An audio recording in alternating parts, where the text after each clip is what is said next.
भारत में चुनाव की प्रक्रिया को आसान और फेयर बनाने के लिए इलेक्शन कमीशन ने बड़ा कदम उठाया है।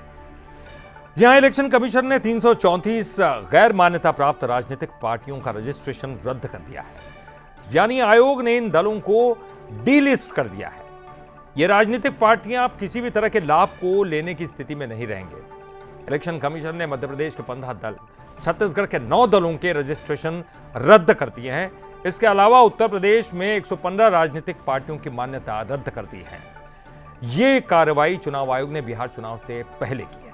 अब देश में 6 राष्ट्रीय और 67 राज्य स्तरीय दल हैं और गैर मान्यता प्राप्त दलों की संख्या 2854 है। नियम के मुताबिक अगर कोई दल लगातार 6 सालों तक चुनाव नहीं लड़ता है तो उन पार्टियों को रजिस्ट्रेशन लिस्ट से हटा दिया जाता है।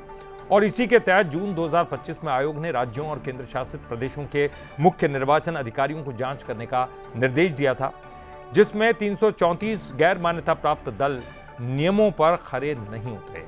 मुख्य निर्वाचन अधिकारियों की रिपोर्ट के आधार पर इलेक्शन कमीशन ने इन पार्टियों के रजिस्ट्रेशन रद्द कर दिए हैं। और चलिए आपको बताते हैं कि चुनाव आयोग ने आखिरकार ये कदम क्यों उठाया। चलिए ग्राफिक्स के जरिए देखते हैं। राजनीतिक व्यवस्था को साफ सुथरा बनाना एक बड़ा लक्ष्य है।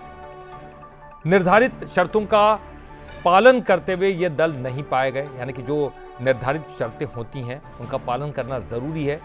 ये दल पालन नहीं कर रहे थे, इसलिए इनको डिलिस्ट कर दिया गया। इसके अलावा पते, पदाधिकारी जानकारी अपडेट न करने पर कार्रवाई की गई है, यानी कि अपना पता सही नहीं था। जो पदाधिकारी दलों में होते वो भी सही नहीं थे। इसके अलावा गैर मान्यता प्राप्त दलों की संख्या 2854 से घटकर 2520 हो गई है। और जिन्हें हटाया गया है वो इनकम टैक्स में अब छूट नहीं पा सकेंगे। जिन दलों को छूट मिलती है, जो लिस्टेड है, अब वो हटा दिए गए तो उनको अब इनकम टैक्स में छूट नहीं मिलेगी। चलिए अब आपको ये भी बता देते हैं कि कौन कौन सी पार्टियों पर एक्शन लिया गया है। सबसे पहले मध्य प्रदेश में भारतीय सत्य संघर्ष पार्टी पहला नाम है जिसके खिलाफ ये एक्शन लिया गया है, डिलिस्ट कर दिया गया है। इसके अलावा गोंडवाना कांग्रेस पार्टी, गोंडावान कांग्रेस पार्टी, इस पार्टी पर भी एक्शन लिया गया है। जन न्याय दल, ये भी एक बड़ा नाम है, जन न्याय दल, जिनके खिलाफ एक्शन लिया गया है। इसके अलावा अगर बात करें आगे की पार्टी की तो जय मानवता पार्टी है, जनता विकास पार्टी है, किसान मजदूर प्रज्ञा पार्टी है, क्रांतिकारी किसान सेना है, लोकतांत्रिक सरकार पार्टी है, राष्ट्र वाहिनी पार्टी है, स्वर्ण समाज पार्टी है और भारतीय जय भीम पार्टी है। तो देखिए ये तमाम पार्टी है जिनके खिलाफ एक्शन लिया गया है और उनको डीलिस्टेड कर दिया गया है। और चलिए अब वो कौन कौन सी पार्टियां छत्तीसगढ़ में जिनको डीलिस्टेड किया गया है वो भी आपको दिखाते हैं। इनमें बड़ा नाम है छत्तीसगढ़ एकता पार्टी का।